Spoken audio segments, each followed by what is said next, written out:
Path Media. I was a minimum wage movie theater usher that made good and became a top earner in my network marketing company.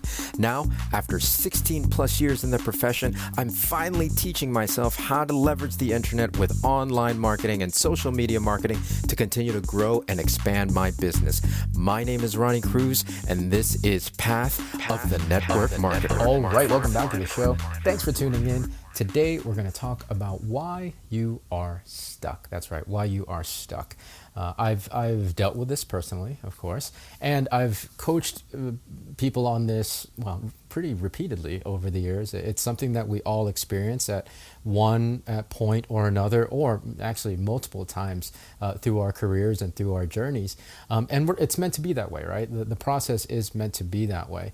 I want you to realize that if there is a repeating pattern in your life, if there's a repeating difficulty or challenge in your life, that is exactly the thing that you have to face. It's exactly the thing that you have to grow through to get through to the next phase in your journey, right? And if you don't, you're just gonna repeat and continue to go through that same challenge, right? That's the ceiling I'm talking about. What ultimately happens is it ends up translating itself into your business stagnating or hitting a ceiling as well, right? Because your business doesn't grow any more than you grow, right? It only grows to your own the level of your own personal growth.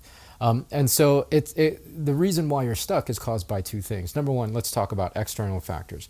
External factors, there can be strategies. It can be tactics are less effective. It can be, the markets and the marketplace itself is shifting. So there are definitely external factors that can affect that can limit your progress, right? And that can stunt your progress.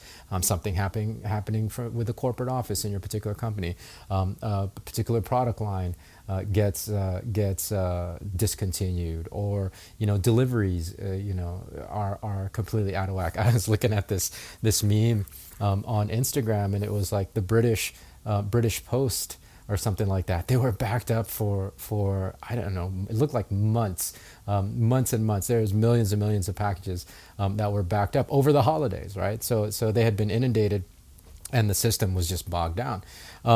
So I completely lost train of thought of why I brought that up. Well, strategies, right? It bogs you down. These external factors happen and can slow down your progress and can create a ceiling for your business. Oh, shipping, because that happened actually during pandemic. There was a lot of the first handful of months in pandemic, the shipping. It just wasn't as efficient, and it slowed down a lot because everybody was on lockdown, and so the delays created a ceiling for progress in the business. So yes, okay. So the point is, sorry, tangents.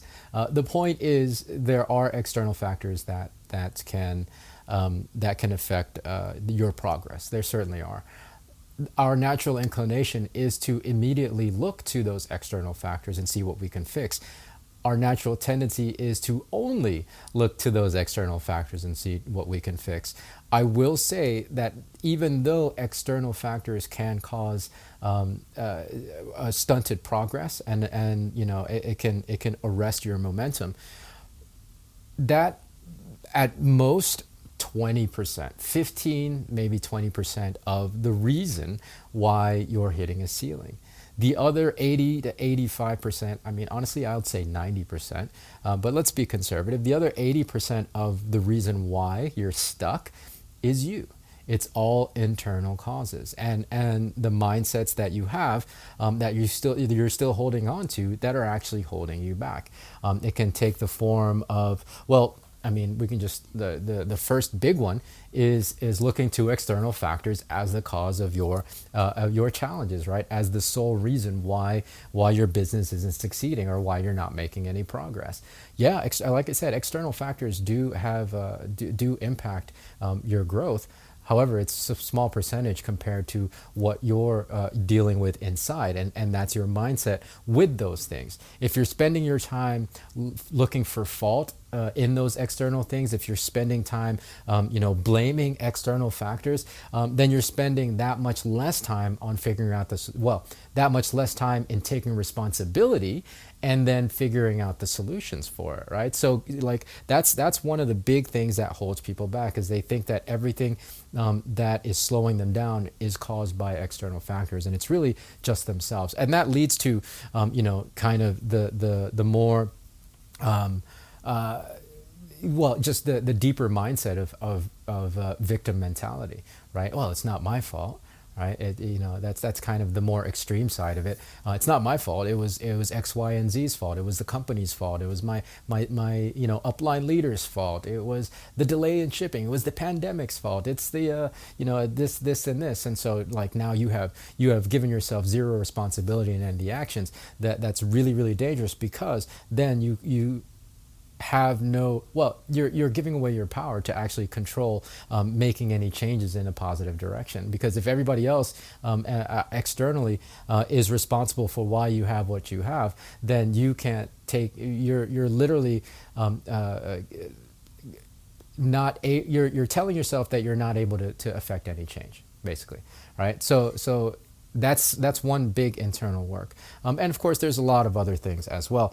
There's a self-worth, low self-confidence, things that you just have to work on, that keep reappearing in different, it can reappear as different challenges dressed in different clothing, but at the root of it, it's because of the internal things that you haven't faced yet, right?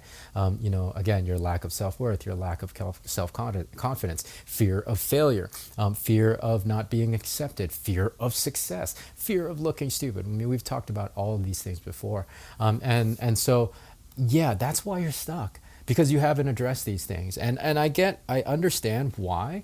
And of course, it's not limited to just that list. But I understand why. I mean, it's easier not to face those things than it is to face those things, or it seems that way, anyways. It seems scary and daunting to admit that, okay, yeah, maybe I have more responsibility in this equation than I've allowed myself to accept. However, once you accept responsibility in the equation, if you really accept responsibility over why your business is stuck and why your life is stuck, to me, that's really more empowering. If you say, okay, my business is the way it is because of me and nobody else, then that gives you control. Right? That gives you power. That empowers you to then say, well, if that's the case, then I can be responsible for making positive changes, as opposed to leaving everything to the wind. Like I said, if it's everybody else's fault, and if everybody else is responsible for where your business is, then you have no control of where it's going to be going. Right? Admitting a responsibility, taking control of that, seems scary, but it's one of the most empowering things you can do, because then you can affect change in a positive direction moving forward. So that's my message for today. More from me tomorrow. So until then, don't be stuck, and be well, be safe. We'll see you in the next episode.